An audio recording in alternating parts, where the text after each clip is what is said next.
Alors, deuxième cours sur les fonctions affines. Donc, le but c'est de bien qu'on voie bien toujours la même chose, les notions d'image et d'antécédent. Donc, j'ai pris directement sur un exemple, hein. J'ai une fonction f qui a x associé 3x moins 5. Et j'ai 4 calculs à faire, donc on va les voir au fur et à mesure. Donc, on est toujours sur la même chose. J'ai ma fonction, pour le moment je m'en occupe pas. Si je veux calculer l'image de 7. L'image de 7, ça veut dire que je veux ce qu'il y a en sortie. Je vais peut-être faire en noir. Hop. On recommence. Je veux calculer l'image de 7. Je cherche ce qu'il y a en sortie. Si je veux l'image, c'est donc ce qu'il y a en sortie. Je sais donc ce qu'il y a en entrée, c'est 7. Donc ben là, tout ce que j'ai à faire, c'est prendre ma formule qui était 3x moins 5, remplacer le x par 7 et calculer.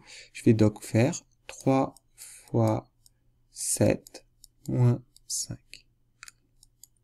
Les plus feignants d'entre vous utiliseront la calculatrice, les autres le feront de tête. 3 fois 7, 21, 21 moins 5, ça fait 16. L'image de 7 égale 16. Faire celui qui est en dessous, c'est plus pratique. Bon, on va faire celui à côté.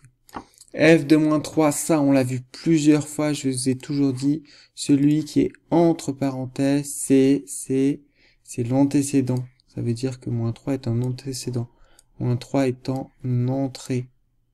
Donc si moins 3 est en entrée, ça veut dire que je cherche ce qui est à la sortie. Donc je dois faire, j'avais 3, même chose. Je remplace dans ma formule mon x par moins 3, donc 3 fois moins 3 moins 5. Pareil, vous pouvez faire ça de tête, 3 fois moins 3 moins 9, moins 9 moins 5, moins 14. f de moins 3 égale moins 14. C'est bon? Donc je rappelle ce qu'il y a entre, quand on me demande quelque chose comme ça veut dire que celui qui est dedans, c'est l'antécédent. Alors, ensuite, on me demande l'antécédent de 2. Donc, je refais toujours ma flèche, je cherche l'antécédent de 2, ça veut donc dire que je cherche ce qu'il y a ici, et je sais qu'à la fin, je dois obtenir 2. Je cherche donc un nombre que je ne connais pas, tel que, hop là, 3 fois ce nombre moins 5, ça va être égal à 2. Et ben là, en fait, tout ce que j'ai à faire, c'est une équation, hein. Je passe mon moins 5 de l'autre côté, il va devenir plus 5. 2 plus 5, ça fait 7. Donc, 3 fois ce nombre que je connais pas égale 7. Donc, le nombre que je connais pas égale 7 sur 3.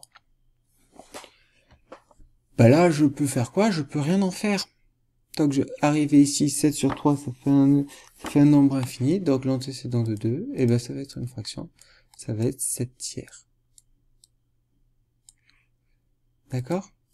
Le dernier, le nombre ayant pour image moins 151. Donc, c'est pareil, eh ben, le nombre ayant pour image moins 151, ça veut donc dire ça, c'est pas moi, c'est du français, moins 151 est ici, et donc je cherche le nombre ici. Donc, même principe, si je cherche le début, je sais que 3 fois ce nombre, moins 5, va être égal à moins 151.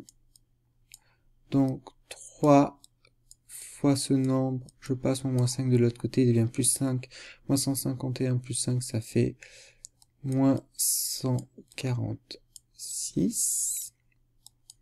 N va être donc égal à moins 146 sur 3.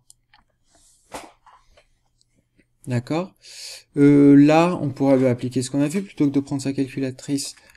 1 plus 4, 5, 5 et 6, 11. 11 n'est pas dans la table de 3, donc ça, je vais pas pouvoir le simplifier.